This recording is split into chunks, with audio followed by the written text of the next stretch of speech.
Hi, you're watching Lutes&Dice, and welcome to the second part of the 4-video series of these jolly Dungeon Masters Roundtables.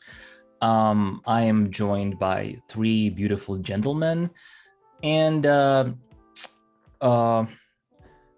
from all over the globe.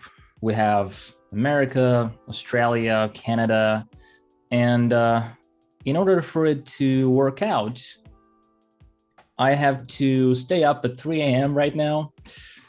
And my wife is currently sleeping in the kitchen. So if you want your loyal Bart Volker to move into a larger apartment and end my wife's suffering, please consider joining my Patreon.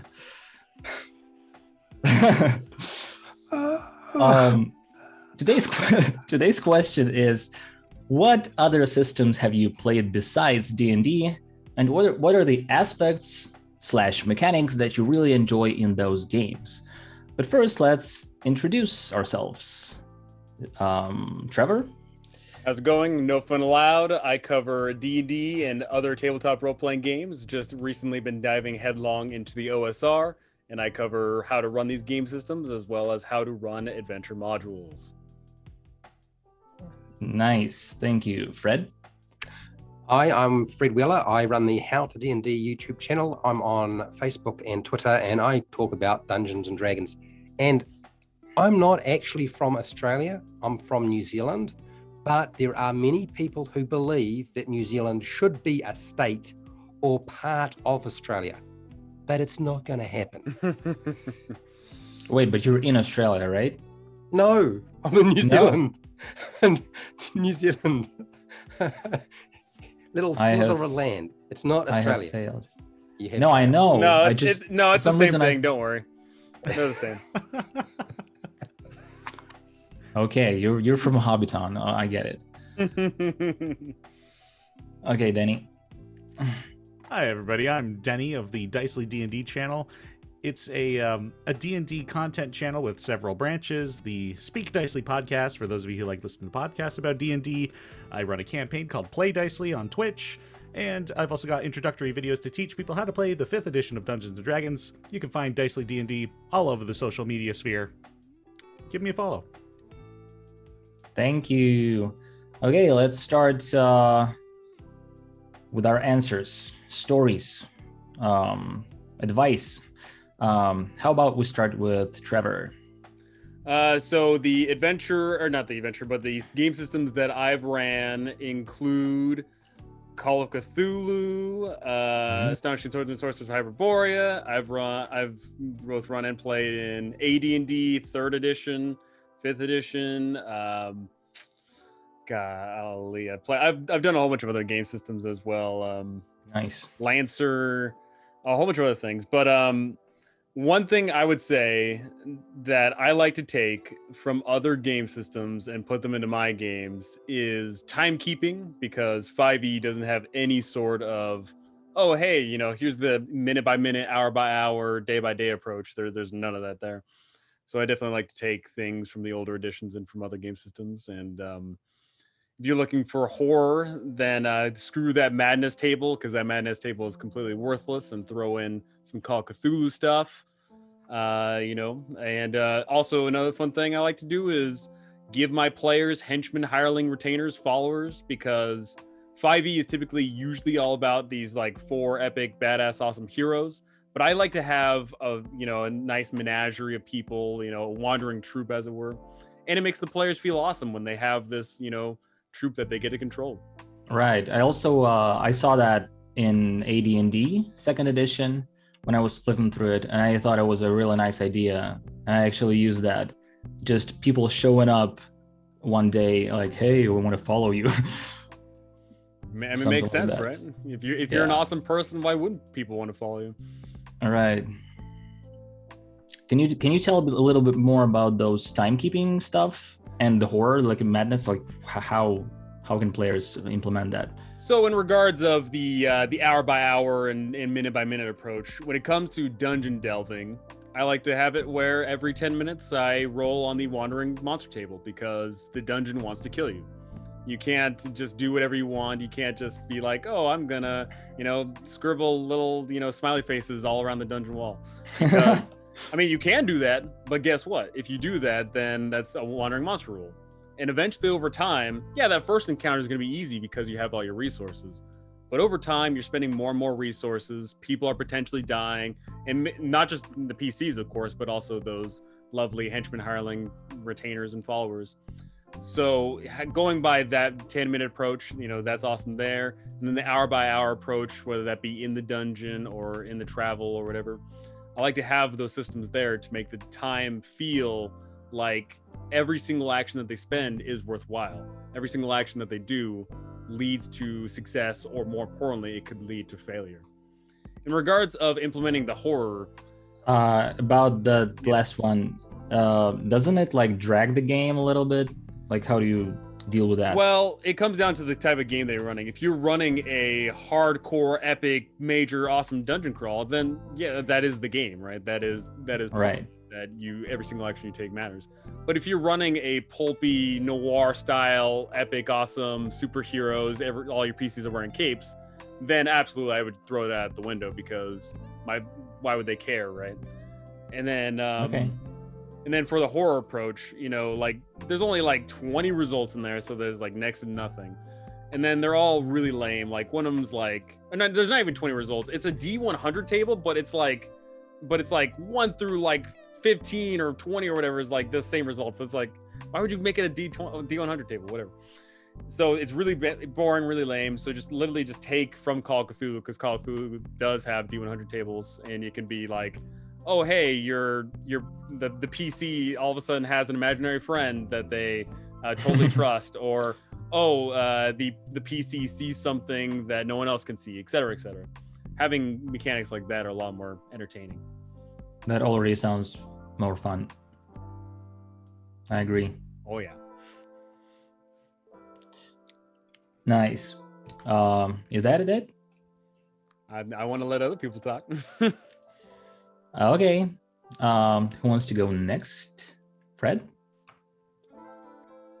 Sure. One of the things you've got to understand about Trevor is Trevor communicates very quickly, concisely, and he's done. It's not like AJ or Josiah, who will go on and on and on and on and on.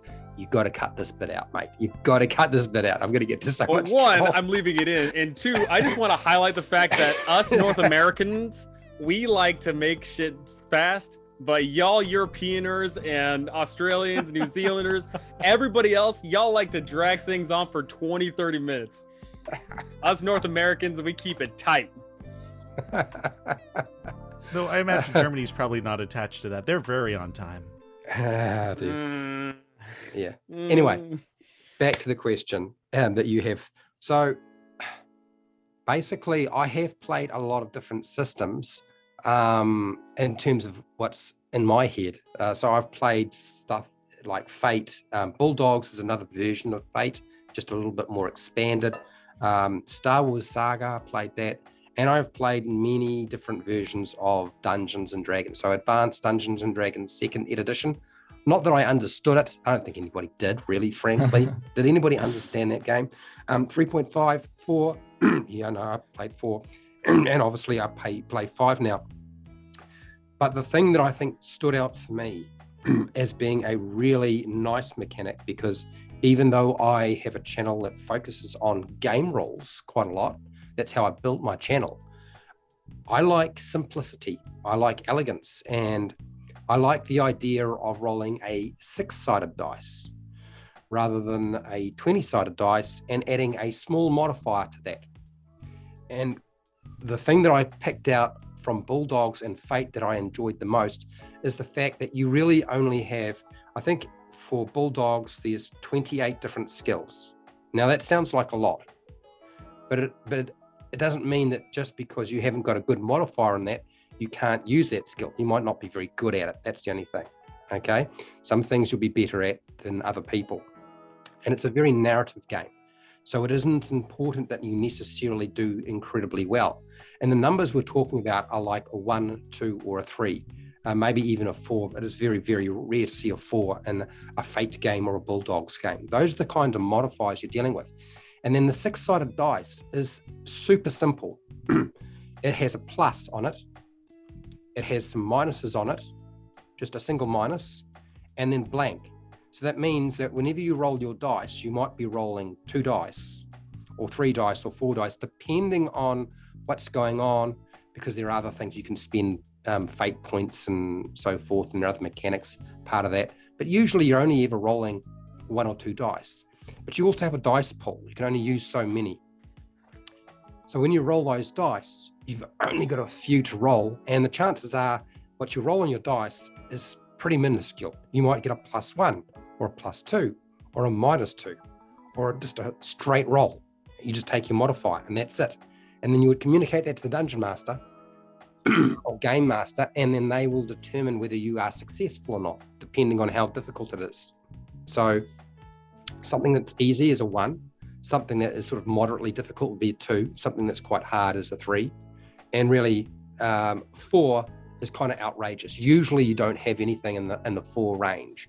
So if you get a 4 as part of your modifier and your dice roll, then you're doing pretty well. You're probably going to succeed. So I really liked that. Now the sort of skills that they have, there's a lot of them, but you had things like academics, alertness, athletics, fists for punching, guns, because we had a lot of guns in the Bulldogs game. It's a fantasy game. But, you know, there were also a skill called weapons, and that would cover handheld melee weapons or weapons on a spaceship, something like that. Although I think sometimes you used guns for that because it was a gun of some kind. There was stealth, pilot, deceit, and a whole bunch of other skills. And you'd only be able to pick up a few that you'd be trained, or I guess you would say proficient with. Things that you're trained with. So you really had to be very careful about how you built your character. And that's what I really liked about that particular mechanic in that game, is that there wasn't this huge variation in the dice and the numbers. There wasn't a huge amount of mechanics to remember. And there, you know, because all it was is I roll a collection of 6-sided dice and I add whatever that rolled result is onto my modifier, which is usually never going to be anything more than a 3, and that's it. And it was really simple. Everything else was narrative. So it still had a mechanical aspect to it, but it was great. I enjoyed that the most. That's the thing I would pull out and want to drive into my games. My players are never going to let me do that, I suspect. I'd have to find a new group completely. Nice, yeah. Narrative that isn't bogged down by mechanics is always good. Okay, let's move on to Danny. So, yeah, I started playing, I imagine out of this group, I'm probably the youngest tabletop role player. I've only been playing for 10 years, started in 4th edition D&D. But there are a few other games I have played. I've experienced the Pathfinder first edition, Shadowrun, and I don't know if you guys are familiar with, I don't think this is an official game, but it's out there, called Pokemon Tabletop United. Oh, yeah. Wow. Oh, Never heard of that. oh my gosh, what a chunky game. But yeah, so I'll go through these. So from Pathfinder first edition, something I really loved that they did, and I don't bring this over to my D&D games, but I admire this. They had the customizability for character races was just so interesting to me. I played an Undyne character, which is a merfolk type of race, and let's say you had 3 abilities, and there's 2 of these abilities were worth 1 point and 1 was worth 2 points. You could substitute these abilities out for different abilities that weren't automatically part of the race, and I just thought that was so interesting to create a unique character. So you get rid of the ability to be camouflaged underwater for an acid spit. That was just so much fun to be different in that kind of way as well. Shadowrun, what I admired about that game, for anybody that doesn't know Shadowrun, like Cyberpunk plus D&D. futuristic. Yeah, cyberpunk future with fantasy aspects. And I liked that they added flaws with mechanics. I do admire a bit of a chunky game. I add it a little bit to my D&D games. But yeah, it's a great way to have a roleplay touchstone. It's like, in your downtime, do you have a vice? Do you have an addiction? That's going to cost you money. So you lose money from having this flaw. And this was one of the most fun characters I think I've ever played. I was a master of disguise, but my flaw was I was recognizable. So every single one of my disguises incorporated a purple suit. And I got away with a lot of things despite it. It was so silly and so fun. Even though it's quite the gritty game. And Pokemon Tabletop United, I bring nothing from that game over, but my goodness, what a time. It's a challenge to play more than one character and to manage like multiple character sheets. So if you're not a fan of a chunky game, maybe work your way into Pokemon Tabletop United, because it's got a lot of rules, it's got a lot of character sheets. As you might expect, you're a Pokemon trainer with up to 6 Pokemon, and each of your Pokemon has a character sheet. So I recommend checking that out. It's on the internet, but have fun if you're going to approach that one. I'll definitely check it out. It got me hooked. Right. So yeah, just as last time, I came up with like 2 pages of stuff. Okay, no, it's not actually 2 pages. So yeah, I've played a bunch of other games, and it's always thrilling to see how various aspects of like narrative are translated into rules by different game designers, how people see it differently.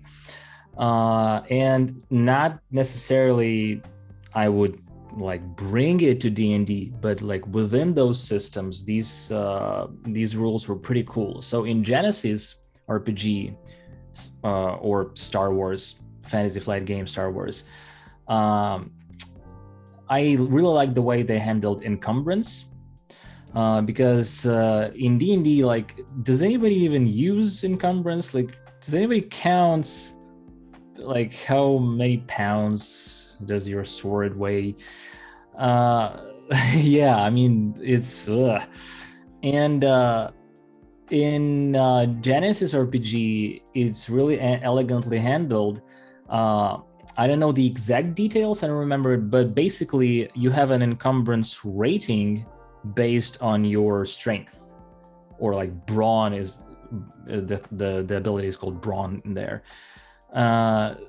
So you can carry like 5 plus your brawn, and then each item that is larger than a tiny little thing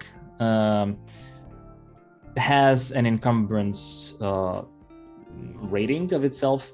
So like a gun would be 1, like an SMG or something would be like 2, and if an item is something big, like maybe a great sword or a bazooka, it will have a feature called bulky, and even though it weighs this amount of encumbrance, it sort of eats up more of encumbrance because like it's bulky, you can carry it.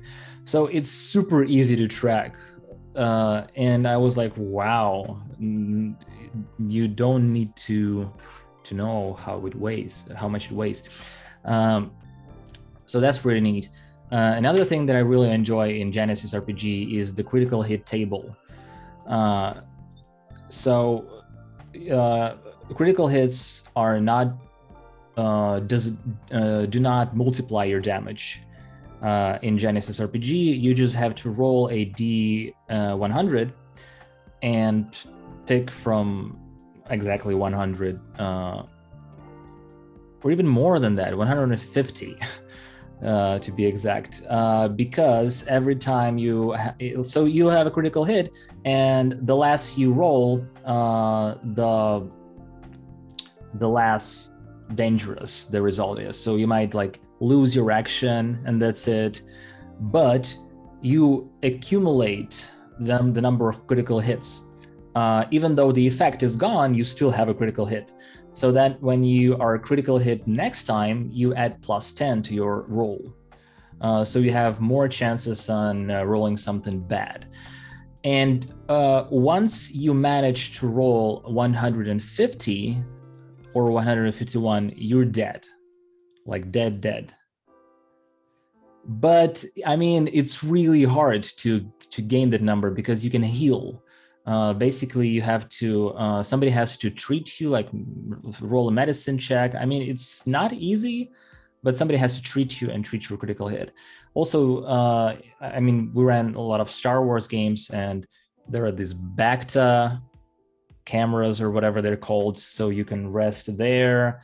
And I really like that, the feel of like, okay, you're injured, so perhaps your hand is injured and you can't use it, or your leg is injured and your speed is halved. So it actually feels like, okay, you've been injured. When in Dungeons and Dragons, it's just, oh, I failed 2 death saving throws, but then somebody gave me a healing potion, and I don't even remember that. So I kind of miss that. You can certainly implement those things, but you have to like think and stuff, and I don't like to think that much. Also, it's not exactly a mechanic, but I can't not mention these super neat cards that they have with Genesis RPG. So it's like an NPC cards, which have an artwork, a like basic characteristics, and then on the back some abilities and flavor text, which is so cool. And I mean, it's been so helpful to actually come up with adventures, because I just grab a couple of these decks, which they have like adversaries, NPCs, and then droids, and I just flip through them, and I actually read the flavor text, and it gives me ideas on like it sparkles like entire adventure hooks. And that's all I need. If I am super interested in specific part of lore, I'll go into the book and check. And you instantly get a card that you can use during the game, show it to your players like this. And I mean, I'm in love with these cards, and that's why I really hate D&D monster cards. I think they're just not. I bought one deck of I bought a deck of Volo's Guide to Monsters cards, and I used them once, and then I sold it because I'm like, I don't know. Also, I really don't like tracking resources in D&D. I think it's really boring. I mean, I can totally see how it might be exciting for a type of players. I can totally see it. Actually, I think if I had a party who are like all of them are super excited in this grinding kind of style, I would be into it as well. But what I really like about Genesis RPG is you don't track ammunition, for instance. Whenever you just fail on a roll, when you shoot or something, you can accidentally run out of rounds. You know, like, oh, you ran out of rounds, or like, oh, you ran out of medkit supplies because of that fail. And that comes from those narrative dice that Genesis RPG has. So you just have to carry extra rounds, like magazines, with yourself. So you run out of ammo, you just plug another one. You can totally lose it again next round, but it really happens rarely. So, by the way, if you want to like add something or ask me something, just go ahead and interrupt me. Another game that I really enjoyed was A Song of Ice and Fire role-playing game based on Game of Thrones series. And again, it's not necessarily translatable to D&D, but I really liked the concept of how injuries, like how damage is handled there. Because again, I'm always struggling in D&D to describe wounds and stuff. I tend to describe my players how damage points don't necessarily mean that you get hit. Like maybe you just get tired and stuff. And whenever I describe it narratively, they're confused. Let's say, did I missed or something? I'm like, no, you hit him, but just that's the way I describe it. So in A Song of Ice and Fire, the thing is, you get damage, and that sort of means nothing. But you can exchange, like whenever you receive damage, you can exchange 3 points of damage for an injury. And so that's when you're hit. And you get like penalties for everything after that until you heal. And injuries are easy to heal. But whenever you receive so much damage that it will actually kill you, you can trade all of the damage for a wound. And a wound is much so yeah, an injury, you can heal injury, you can try and heal injury once a day, and you can try and heal wound once per week. So I think that really, like narratively, I was like, wow, that actually works. And as we played, it actually felt really nice. But again, D&D is super heroic high fantasy, and it's fine. But A Song of Ice and Fire, I mean, I'm just impressed by the designer's choice, because it's a greedy dark fantasy world, and it's super cool. Also, in D&D, I like a lot of my players, a lot of new players are sometimes confused with the lack of actions, like available actions during combat. Like, what can I do? And they try to come up with something. I'm like, well, you can attack. And I describe them, well, you can also dodge and help somebody else. And they're like do nothing the entire turn. Screw that. And again, the Song of Ice and Fire role-playing game has quite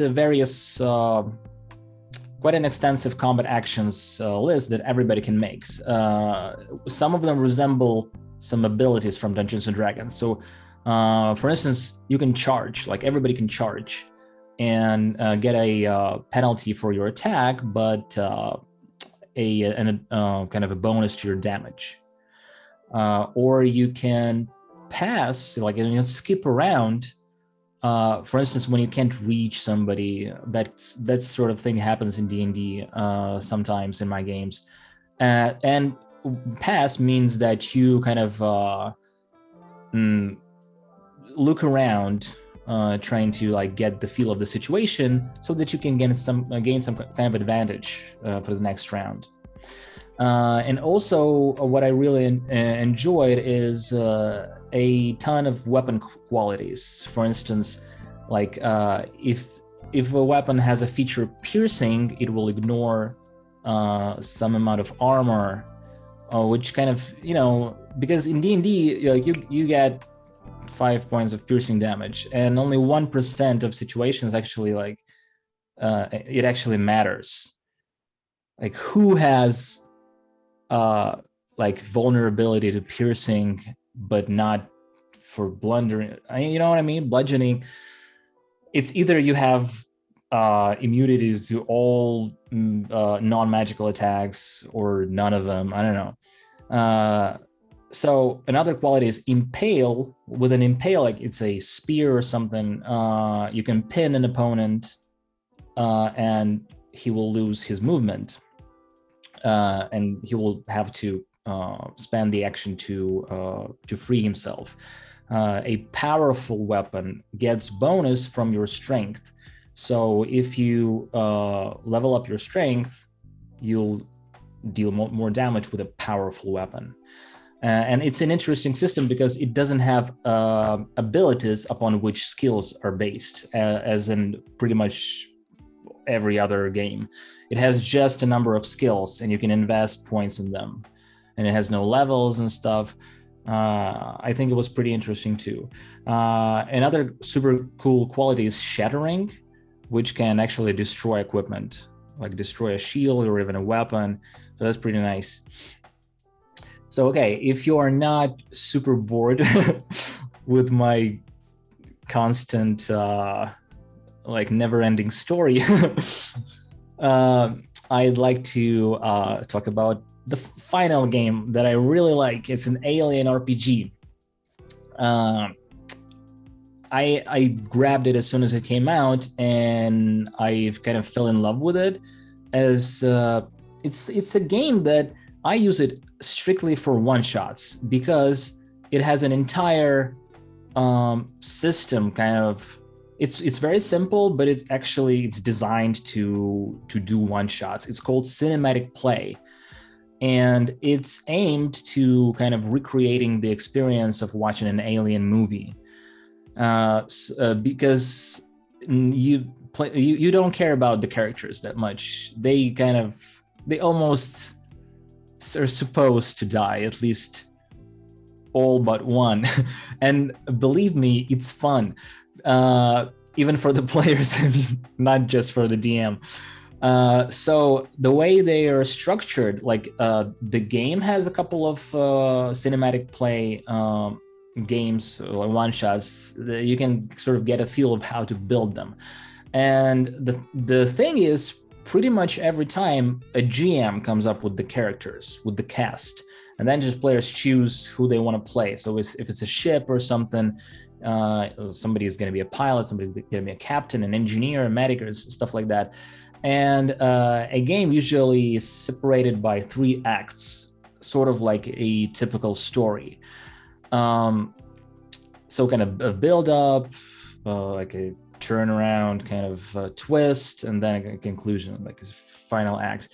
And the plot is very linear, but it doesn't prevent any sandboxy approach. So players are free to do whatever they like. And an act has a number of events, and some of them are mandatory and some are not. And when every mandatory event has happened, the next act begins. And the trick is, every act, each player has a secret agenda that, again, a GM comes up with in the beginning, and you just hand it out. And whenever the second act starts, you hand them a new agenda. And it's really cool because some of the players, a lot of the players, most of them can have different intents. Like as in an alien movie, somebody can might want to like deliver this thing to Earth, or like kill somebody or prevent something from happening, and nobody knows like who's the traitor and stuff like that. And the thing is, like, why does it even matter to complete those agendas is the players get points for each scored agenda, and these points are attached to a player and not a character. So when you start another one shot, the players can spend those points. It basically kind of like an advantage or automatic success. So this motivates player to like keep coming to your games and play really nice. And I've ran a couple of those, and it's really fun. Everybody loves it. And maybe not all of it, like agendas or something, but I honestly find this really a really nice device to run one-shots. And it's a really nice structure, because whenever I come up with a one-shot, it turns out to be like 10 sessions one-shot for some reason. Which, yeah, it's not a one-shot, but it's a 10-shot. But this kind of formula, it allows you to actually have a blueprint of how would you would like to build a story. And that game and those blueprints taught me how to do one-shots in D&D. Maybe not taking all of it, but you know what I mean, just kind of flow of thought. So yeah, that's all, folks. thanks for sticking with us for so long. It's been about 5 hours now.